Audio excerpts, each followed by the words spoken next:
o'clock. आवाज थोड़ी सी आपकी धीमी आ रही, जरा बुलंदी से बोलिए।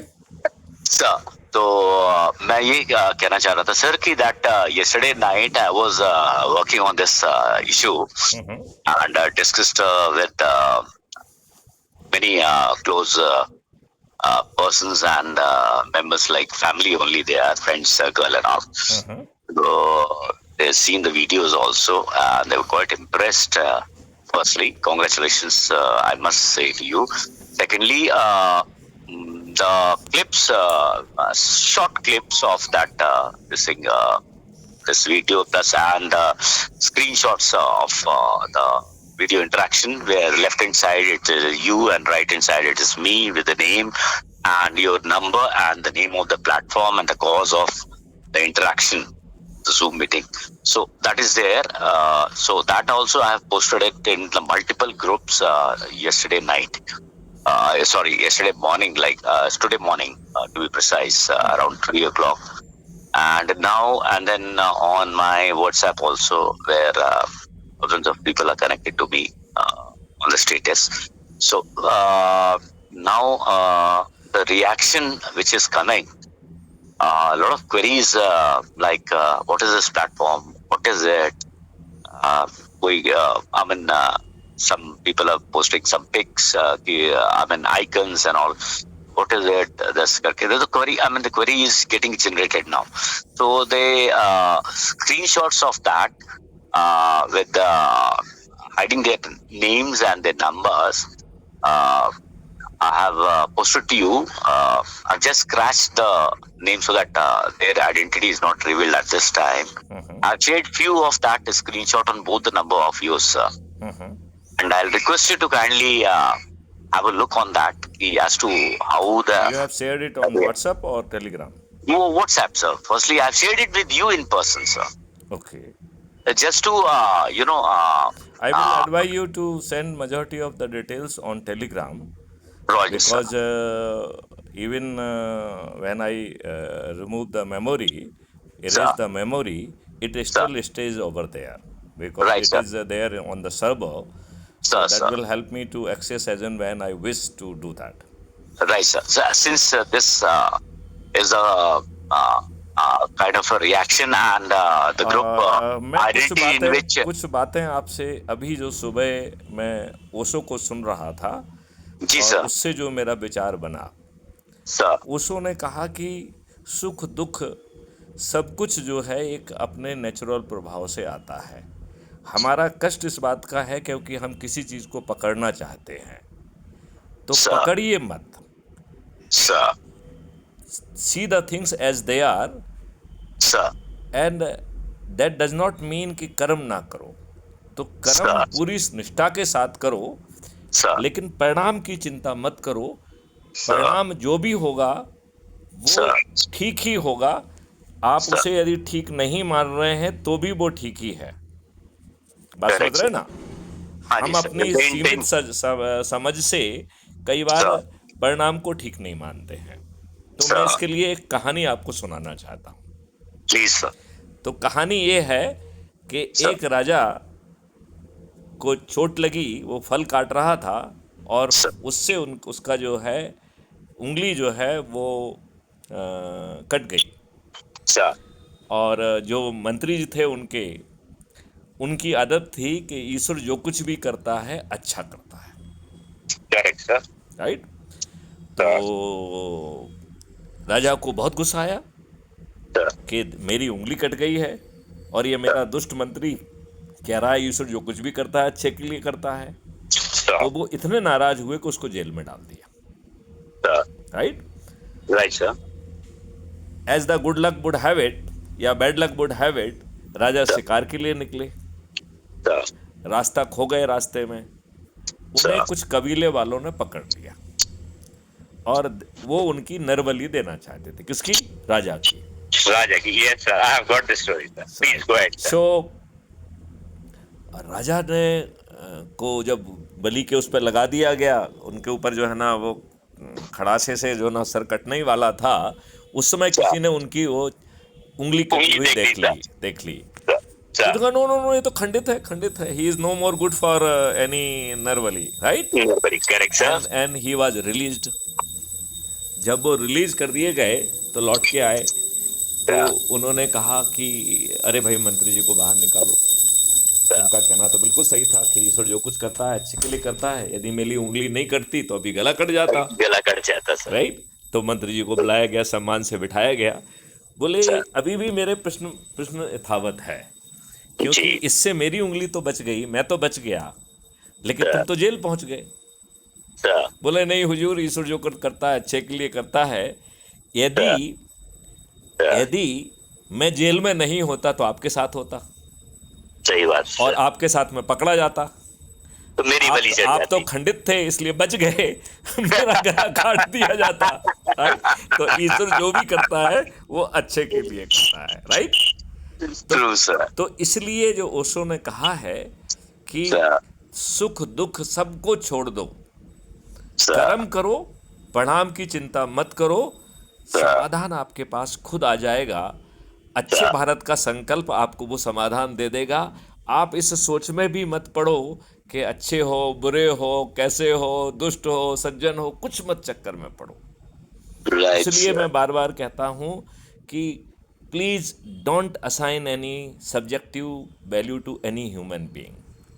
क्योंकि यदि वो आज दुष्ट है, यदि आज उसने अपराध किया है, तो उसके लिए आज की परिस्थितियां जिम्मेवार हैं। बात समझ रहे हैं आप? Yes sir. इसके लिए वो परिस्थितियां जिम्मेवार हैं। और जब सब चीज बदल जाएगी तो वो व्यक्ति बदल जाएगा, उसे दुष्टता करने की जरूरत नहीं होगी।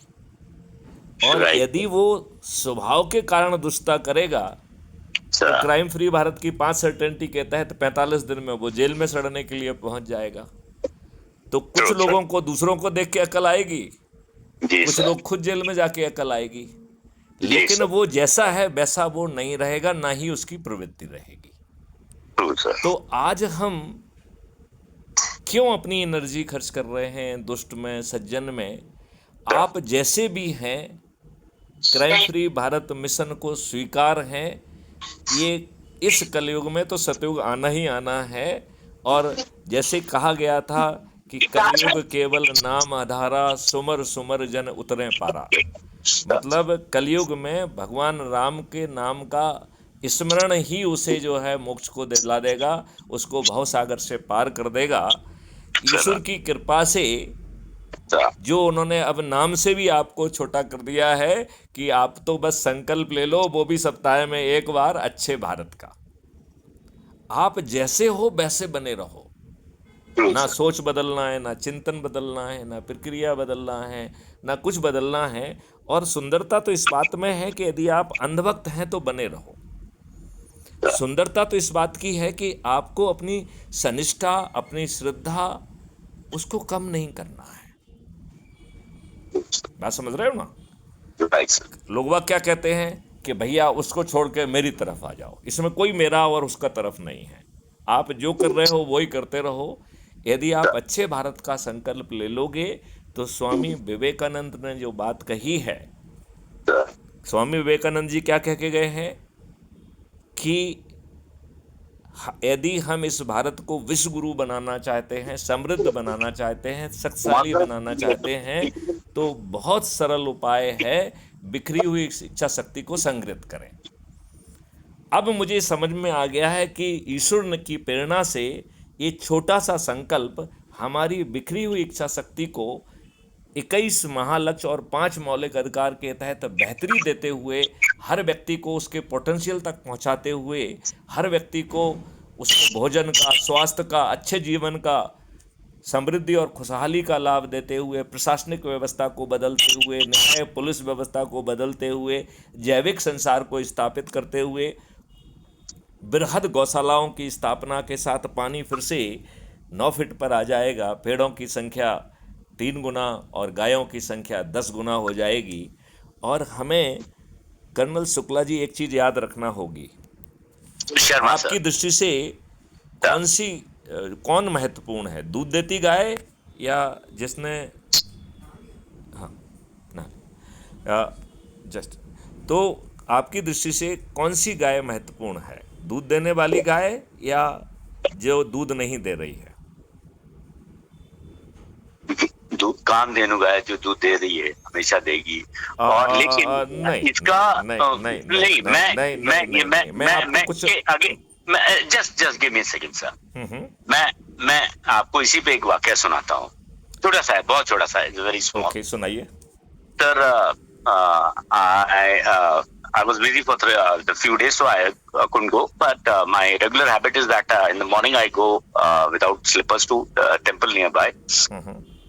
मॉर्निंग में जाके मैं क्रिया देखता हूँ कि what is happening around in the world sir, in this wherever I am living sir. तो मैं अक्सर देखता हूँ कि वहां पे जो वृद्ध गाय हैं और पशु हैं उनको देश निकाला या घर निकाला कर दिया गया है सर। तो इस पोस्टों को मैंने काफी लोगों तक पहुंचाया है, ग्रुप्स में भी पहुंचाया है कि गाय हमारी माता है, तो क्या माता अगर वृद्ध हो गई है, दूध देने में सक्षम नहीं है, तो क्या उसे हम मतलब जब तक सिद्ध हो रहा था तब हमने उसका इस्तेमाल किया और फिर उसके बाद गली अपने घर से निकाल के उसको सड़क पे छोड़ दिया, वो दर दर भटक रही है, किसी एक तरह से भीख मांग रही है वो हमारी गाय माता। तो मैं ये नहीं कहना चाहता हूँ कि I am talking in terms of both terms, एक आस्तिक term and second is economic and productive. कि गाय जैसे कामधेनु गाय क्या है सर, व्हाट आई अंडरस्टैंड कि कामधेनु गाय वो है जो कि हमेशा निरंतर अपने दूध से दुनिया का कल्याण करती है।